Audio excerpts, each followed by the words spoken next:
Let's talk some hoops as this guy's driving to Detroit, Michigan, which that shows dedication right there. So, Caleb, what do you got for Ron? Ron, here in the background, I thought you were in a gym for a minute and people were dropping some weights. And but no, man, it's a bumpy little ride. A lot of construction going on in here right now. Oh, it makes sense. So tonight's game, we've talked, or the Tennessee Creighton game, we've done a lot of research on Creighton, and it's even though the mid-range is outdated, I feel like this game screams for Dalton Knecht to dominate from the mid-range and score a lot. So I think that's a given that Dalton Knecht's going to score a lot because Creighton usually allows teams' best players to go off. Who is the guy that can step up offensively for Tennessee to help Dalton Knecht on top of that? Man, I think, outside of the big three, what I'm saying, Adu, Zakai, and Dalton Knecht included. I think Josiah is the guy. I got Josiah going out and getting 15 and 8 in this matchup. I think what he was able to do again that Texas game and finish with 9 and 9, hit that big shot from the corner. You usually need just one shot to see fall and kind of springboard you in this tournament as far as getting your confidence going and things of that nature. So I could see him. I think Gainey will be able to have some opportunities. Santi, we heard, is under the weather a little bit. But I'm going to lean on Josiah on this one. I think he's the guy that kind of, go out there and raise the stakes and be that fourth guy, if you will. All right, so let me just jump into that. What do you make of Santi not feeling so great?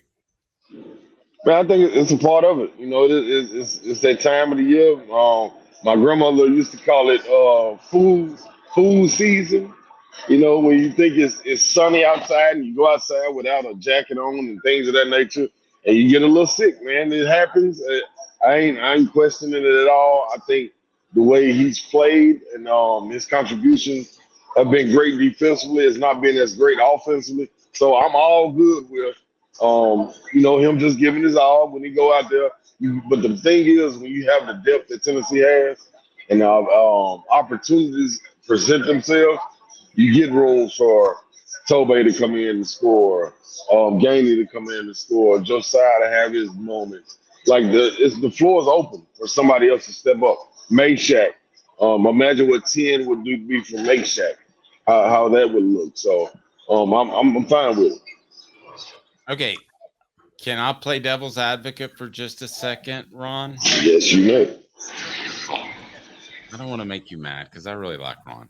All right. So some knucklehead in East Tennessee wrote that Vescovi should probably take a seat on the bench for the first couple of minutes. And it's not a knock on his play. I think he's great, but I think he could come in and provide that spark, and things just aren't going great for him right now. Wouldn't this be a great way to do that without him losing face, Ron? Yeah, that's another way. Absolutely. And if he's got it going, I think when you coming from that bench spot, it's not a lot of pressure on you. Or it could be reversed. It could be a lot of pressure. Like, dog, you ain't give us nothing when you was in the lineup. Now you get in the second tier, the reserves, and you still don't give us nothing. Oh, what we supposed to expect from you, brother? So, it could work in reverse. And so it's all in the eyes of the beholder. It's up to Santi, though, man. It's regardless if he's coming from the bench, if he's a ninth man, fourth man, fifth man, it doesn't matter. It's up to him to go out there and get the job done. True. All right, so Ron, I wanted to break down a little bit more on the other scores because you brought up Josiah. I think it's actually more on Jonas Adu, and just give me your thoughts on this. I think that one of the keys to the game is being able to get Ryan Kalkbrenner away from underneath the basket. And so I think Jonas Adu, how crucial do you think it is for him to hit those little 15-footers in this game? I think it's crucial, but I think would you rather do get those opportunities or the guard be hung up and chasing on the screen as Zakai and Dalton and whoever else is having to pick and roll to take that shot and let they do to go get it off the board? You know what I'm saying? I think it's going to be one of those situations where it's drop coverage. and the guard is going to have the opportunity to pull up.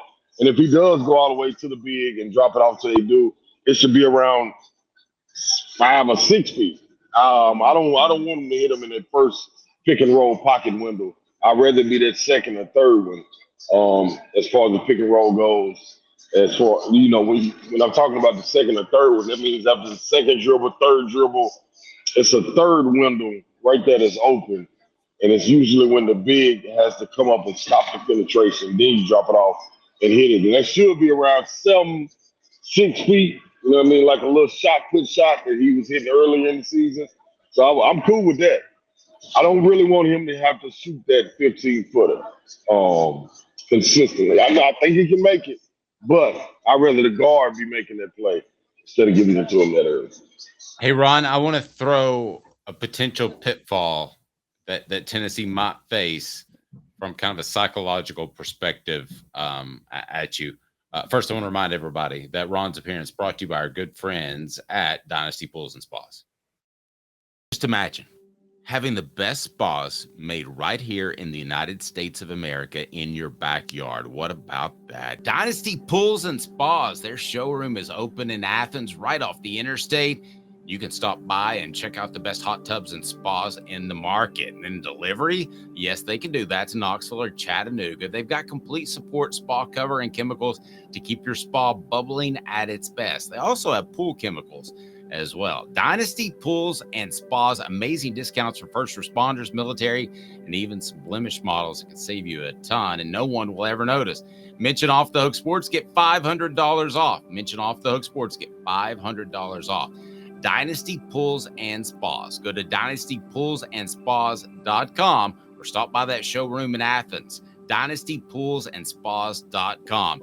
Dynasty Pools and Spas. So if I'm amazing athlete Ron Slay and I say I'm going to work on my game, I'm doing one of two things. I'm dunking it because I'm just bad A and just I'm doing the reverse and everything. Or I'm shooting the three because back in the day it looked weird for a big man to shoot a three. Doesn't look that way anymore. I'm not practicing the mid-range jumper because that's the least sexy play in basketball. Is there a mentality there that you have to have and that Tennessee's going to have? Because the mid-range jumper is going to be over. Yeah, I think that's a sweet spot.